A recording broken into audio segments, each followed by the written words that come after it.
Question number 1, घन की सभी भुजाओं का योग 60 सेंटीमीटर है। घन का आयतन ज्ञात कीजिए। आप लोग जानते हैं घन में कितनी भुजा होती है, 12, और सभी भुजाएं जो हैं बराबर होती हैं। ठीक है, तो घन में 12 भुजा होती हैं, तो 12 भुजा का योग क्या हो जाएगा, 12x, और इसका मान दिया गया है 60, तो 12x बराबर 60। तो यहाँ से x का मान निकल जाएगा 5। x बराबर 5 यानी एक भुजा का मान जो है 5 सेंटीमीटर के बराबर है। तो घन का आयतन क्या होता है, भुजा घाते 3 यानी 5 पावर 3 यानी 125 सेंटीमीटर क्यूब। ठीक है। Question number 2, the LCM of 2/3, 6/5, 5/4, इन तीनों का आप लोगों को एलसीएम निकालना है। तो आप लोग जानते होंगे जब भी फ्रैक्शन में आप लोगों को एलसीएम निकालना है तो आप लोग क्या करेंगे, जो भी नॉमिनेटर होगा उसका क्या निकालेंगे, एलसीएम, और डिनोमिनेटर इसका निकालेंगे एचसीएफ। ठीक है, तो नॉमिनेटर यहाँ पे कौन कौन से हैं, 2, 6, 5, इसका एलसीएम निकालेंगे। 2, 6, 5 का एलसीएम आ जाएगा, क्या आएगा आपका 30। ठीक है, और डिनोमिनेटर कौन कौन से हैं, 3, 5, 4, तो इसका क्या निकालेंगे, एचसीएफ, और एचसीएफ आएगा आपका 1। ठीक है, तो क्या क्या निकालना है, एलसीएम, एलसीएम तो आ गया आपका, एचसीएफ भी तीनों का निकल गया। एलसीएम आया है 30/1, तो क्या आएगा आपका 30। ठीक है, फिर से देखिए, आप लोगों को जब भी फ्रैक्शन में एलसीएम निकालना हो तो सबसे पहले एलसीएम निकालेंगे किसका, अंश का, और एचसीएफ निकालेंगे हर का। ठीक है, तो एलसीएम तो आ गया है 30, एचसीएफ 1, तो आंसर आपका क्या आएगा 30। दूसरा ऑप्शन सही है।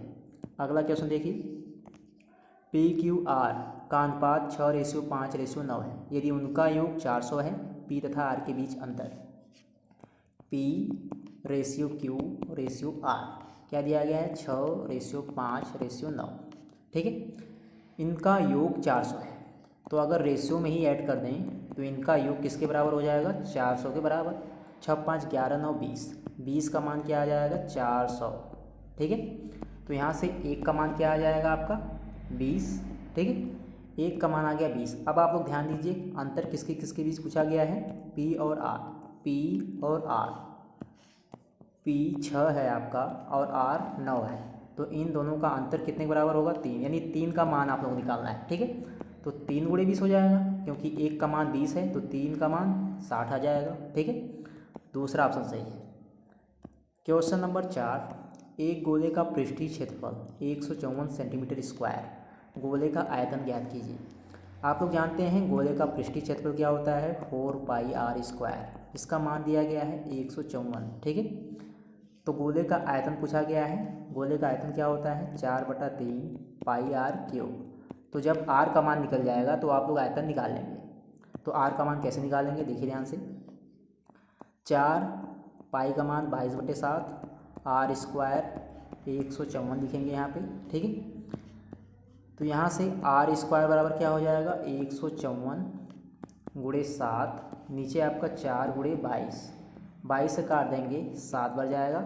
ठीक है, तो r² का मान क्या आ जाएगा, 49/4। तब r का मान निकाल लेंगे आप लोग, 7/2 आएगा, r का मान निकल गया। जब r का मान निकल गया तो आप लोग आयतन निकाल सकते हैं। आयतन क्या है, 4/3πr³, 4/3 × 22/7 × 7/2 का क्यूब। ठीक है, जब इसे हल कर लेंगे तो आपका आंसर जो आएगा, पहला वाला आएगा 179.67 सेंटीमीटर क्यूब। ठीक है, आगे देखिए अगला क्वेश्चन, 5वां क्वेश्चन देखिए, एक आदमी अपने वेतन का 30% किराने के सामान पर खर्च करता है, उसके पास 3500 शेष बचता है, तो उसका कुल वेतन ज्ञात कीजिए।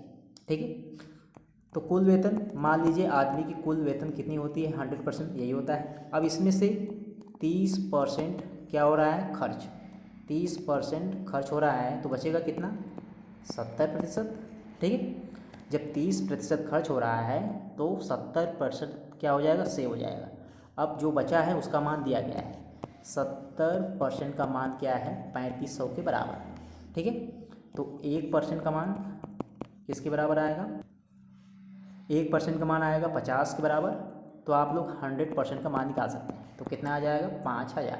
ठीक है, और यही पूछा भी गया है, उसका कुल वेतन यानी 100%। ठीक है, तो 100% वैल्यू कितनी आ गई 5000, कुल वेतन 5000। तो ये थे 5 क्वेश्चन जो कि SSC MTS में पूछे गए थे। अगर आप लोगों को वीडियो पसंद आए तो वीडियो को लाइक करिएगा और चैनल को ज़रूर से सब्सक्राइब करिएगा।